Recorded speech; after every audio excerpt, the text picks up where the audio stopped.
Hi, Randy Orton. You most certainly are Randy Orton. Look at the size of his hands. Before Randy Orton won 15 WWE Championships, went from legend killer to the leader of the Authority and Legacy groups, and joined the Wyatt family. Do you care to explain your actions earlier tonight? Before the Apex Preditor would become BFFs with superstar John Cena and John Hennigan, before the Viper branched into acting with the new series Shooter, adding to his annual salary of $2.5 million and bringing his net worth to over $15 million. I respect you, Swagger, but if you're looking to screw us, you will regret it. Before Mr. RKO devastated Luke Harper in the War of the Wyatts, gearing up for the next Royal Rumble. Just gets laid right into the RKO by Randy Orton! Orton hailed from a family of famous wrestlers and had icons like Andre the Giant over for dinner regularly. He would also pose for photos with Hulk Hogan when he was just a kid. What a childhood. It seemed clear early on he was destined to be in the ring, so when his parents forbid him to go pro, he enlisted in the Marines instead. But after joining a fleet, Randy had a sudden change of heart and he went AWOL, leading to his now infamous bad conduct discharge, which Randy doesn't like when people mention, so there's really no chance in hell he'll be retweeting this video. What a shame. What's going on, guys? My name is Michael McCrudden, documenting the life and career of Randy Orton prior to fame, here for you on Before They're Famous. Now, we've done videos in the past on John Cena and Brock Lesnar, be sure to check those out, and also let me know in the comments down below who you want me to document next.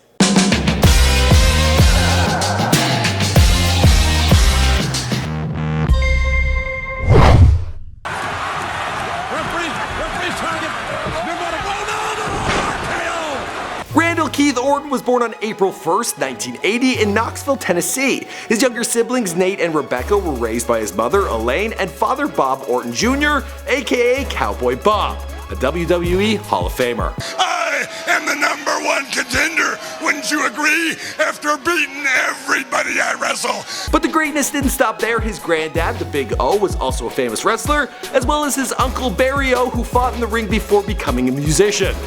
What a legacy. To watch and see exactly whether he still is or not.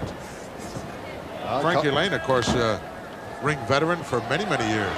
Yes. Needless to say, he had some pretty awesome stories growing up. While most kids were slurping up cereal and watching wrestling on TV, Randy was sitting in his St. Louis home kicking it with Rowdy Roddy Piper, Greg the Hammer Valentine, and watching Andre the Giant break things just by touching them.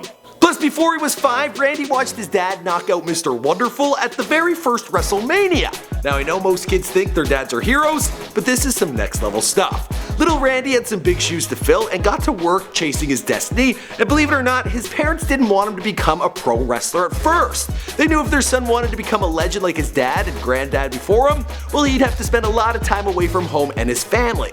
So like a good teenager, Randy completely ignored them and gave amateur wrestling a go regardless. He attended Hazelwood Central High School, graduating in 1998, and the Viper then had to decide what he wanted to do next. Surprisingly, he didn't go into wrestling right away, but instead enlisted in the Marine Corps. Randy had always liked guns, and his recruiting officer at Hazelwood, well, he himself was a Marine, so Randy thought, what the heck. He quickly went from private to private first class, then he graduated and joined a fleet. He thought that fleet was supposed to be like the Band of Brothers. Did he join us? But it turns out, wasn't as cool as he was expecting. He was in 1st Battalion, 4th Marine when he joined Camp Pendleton, California. As soon as he joined this fleet, his downfall as a Marine started. He was miserable and started looking for different ways in which he could get a permanent discharge. During Orton's run in the Marines, he went AWOL twice and disobeyed orders from a commanding officer and subsequently received a bad conduct discharge for doing so. After serving 38 days in a military prison, Randy was finally sent home. Now, there are reports suggesting that he had actually been home while he was AWOL, just hanging out on his mom's couch, but regardless, he was now out of the Marines. Say something funny again, boy. Say something funny. Apparently, he also has quite the temper as well. Now forced to find a new career, Orton did what Ortons do best, smashing people in the ring. 20-year-old Randy got right into training, and by the time he was 21, he was ready to start competing. Luckily, his family had come around by then, and his pops and uncle hooked him up with a few St. Louis promotional fights. Randy racked up experience quick in the ring as a fighter and a referee. so it came no surprise when the WWE gave him a development contract and sent him to Ohio Valley for training.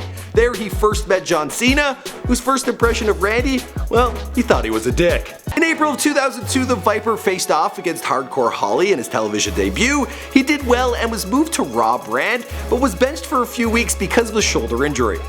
To keep sending your get well wishes to Get Well Randy at WWE.com. Randy used his downtime as a chance to showcase his theatrics and watched as the audience cheered along to him attacking people on crutches and tracking his recovery on RNN news bulletins. Call me fragile. I will headbutt your teeth through your skull. Do you hear me? Jeez, man, I wasn't going to. You could crush me with your pecs. When he was ready to fight again in May of 2003, Triple H took the young star under his wing and paired him with the legendary Ric Flair. Now part of the Evolution faction, Orton was groomed by the best and learned what it took to be a champion. He drop-kicked and RKO'd his way to his first big win, beating Bob Van Dam at the Armageddon Intercontinental Championship. But there, the 24-year-old cemented himself as a legend killer when he became the youngest world heavyweight champion in history. Good for him. But it wouldn't last long, because apparently it was too much too soon. Way across the ring. There's absolutely no way. You gotta be kidding me. Oh, did he do it? As for the rest of the story, well, we can keep telling it in an After They're Famous video, but you guys gotta let us know if you want to see that in the comments down below. And, well, this is Before They're Famous. My name is Mike McCredden, and we make a lot of bios here for you on this channel. We've done rappers, we've done actors, we've done singers, we've done comedians, we've done porn stars. Be sure to browse around and let me know who you want me to document next in the comments down below. Watch out!